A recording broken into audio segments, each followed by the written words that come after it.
¿Qué tal? ¿Cómo le va? Bienvenidos a Objetivo, los sábados 20 y 30 por Canal C de Cablevisión. Me parece que es imposible por estas horas despegar las tropelías políticas de lo que ocurre con la economía, por más que las promisorias señales del futuro alienten ciertas esperanzas en los distintos sectores de la producción. El arco político sin distinciones de bandería se ocupa permanentemente de ensuciar con artimañas, con actitudes arteras, las ya discutidas señales de previsibilidad en cuanto al futuro. El empresario, como la encargada del hogar, el empleado, quien sea, necesita vivir con la tranquilidad de que la mesura debiera ser una virtud de los que deciden finalmente. Hoy esto parece una entelequia a raíz de tanta rispidez, falta de respeto entre los actores que derivan concretamente en situaciones impredecibles en esa puja permanente por el poder. La construcción de un país requiere del consenso de los sectores involucrados en la conducción, de la producción, la del consumo en última instancia. En tanto, los intereses que privilegian las acciones y decisiones, la disparidad entre lo que se obstruyen a sí mismo va a generar, o genera concretamente, conflictos interminables. La oposición da la impresión de que juega todo o nada, una visión maximalista de su avance, porque sabe que todo lo que haga va a recibir la contra oficialista, o viceversa, si usted lo quiere interpretar de otra manera, ¿no?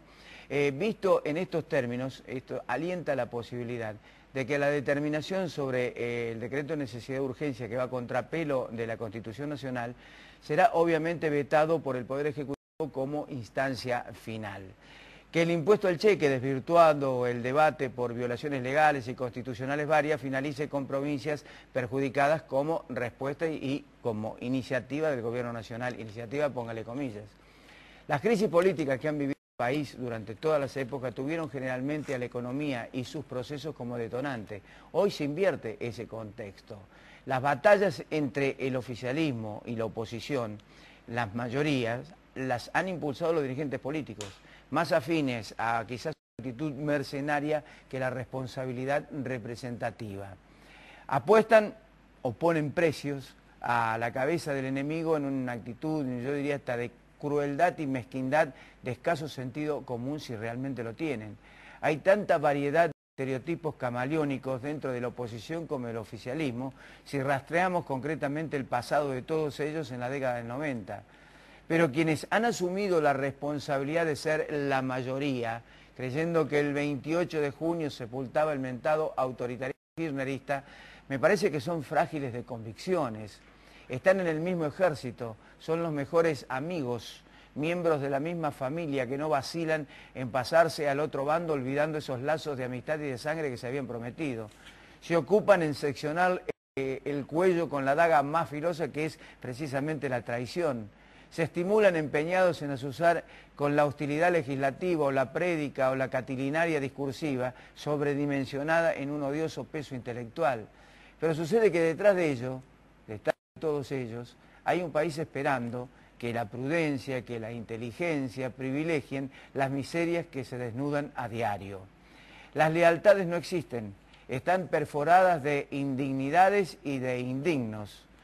Por allí aparecen los empresarios industriales y agropecuarios buscando un dólar alto para optimizar rentabilidades a costa de perforar el salario del trabajo. Una vedetonga especialista en tilinguería se le planta a un ministro, Aníbal Fernández, y le corta el rostro compelido el ministro a responder en un programa de la farándula del reality. No debiera preguntarse qué hacía allí el ministro de Justicia de la Nación. La queja, más allá del incipiente cultural de la modelo, resume el enojo de la sociedad que ve cómo rasca pelusa del bolsillo que cada vez que sale de compras va a un supermercado o a cualquier otro lugar, porque la inflación no cesa, aunque se diga que proviene de un consumo que no cede. Los formadores de precios siguen obteniendo una renta fabulosa como consecuencia de lo antedicho. El Banco Central tendrá cerca de 50.000 millones de excedentes que va a enviar en plata al mercado. Los más ortodoxos dicen concretamente que esto generará más inflación, que esto depredará los sueldos y los sindicalistas pedirán nuevamente recomposición y vuelta a empezar. Subió el superávit, pero hay déficit fiscal. El impuesto al cheque tiene sanción en diputados, irá al Senado. vuelta a empezar. Juicio político a Julio Cobos y aprietes para la continuidad de Eduardo Fernández en este circo que es la política y en otro episodio de los escándalos que rodean a la política específicamente. Los DNU vuelven al Senado, luego de aprobarlo la Cámara Baja y otro giro de la tuerca que ya aparentemente no da más. Carlos Heller, el único que a lo mejor con una visión sensata en el transcurso de la semana y su ley de crédito productivo y cobertura universal de servicios financieros surgió como una especie de agua bendita en medio de tanta falacia y tanta pobreza de ideas. El canje se largó y el Fondo Monetario le recordó al país que el famoso artículo 4 que podría llegar a condicionar el futuro del mismo. Argentina, recuerda, integra el grupo de los 20 y es de esperar de allí la presión que llegue. Como miembro de ese grupo de los 20 debiera permitir que el Fondo Monetario audite de acuerdo al artículo 4, lo que abre un próximo debate. Un asesor desmemoriado y perdido paseaba por los pasillos del Ministerio de Economía y fue descubierto buscando información. Que pertenezca o no al staff de Claudio Lozano no es un dato menor. Que haya una cadena de corrupción en la venta de información para consultoras tampoco. Tampoco la denuncia del economista que le pegó en medio del pecho al gobierno. La sospecha de intereses identificados con la connivencia de arreglos de deuda en épocas pasadas deja expedito el camino a la duda sobre la transparencia del hecho o la intencionalidad del hecho. Un embajador en Venezuela entre 2002 y 2005 acaba de denunciar el circuito de coima entre funcionarios de ambos países. La denuncia que deberá resolver la justicia llegó 5 años tarde. Habría que preguntarse por qué. La imputación a Ricardo Jaime no es un dato menor. La corrupción existe. Que sea menemista o kirchnerista o radical no hace a la diferencia. Se trata de honestidad declamada, honestidad cumplida. O habría que preguntarse si hay delimitaciones para ella. A propósito, decía Tomás Moro en su pensamiento sobre utopía que hay dos casos de honestidad. Una para el común de la gente, que es un fatigado caballo de tiro al que se le sujeta con fuerza para que no vaya a saltar ninguna cerca.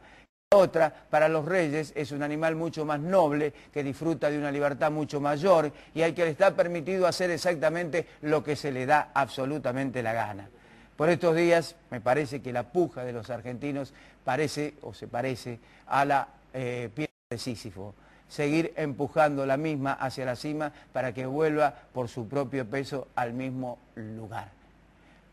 Auspicios, y cuando regresemos, Alfredo Blanco habla de esta influencia de la política en la economía.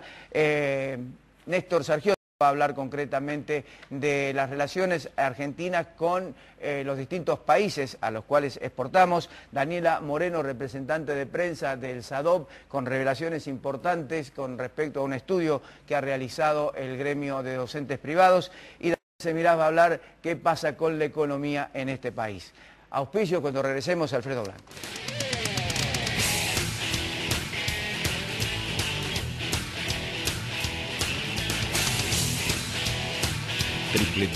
www.fabicu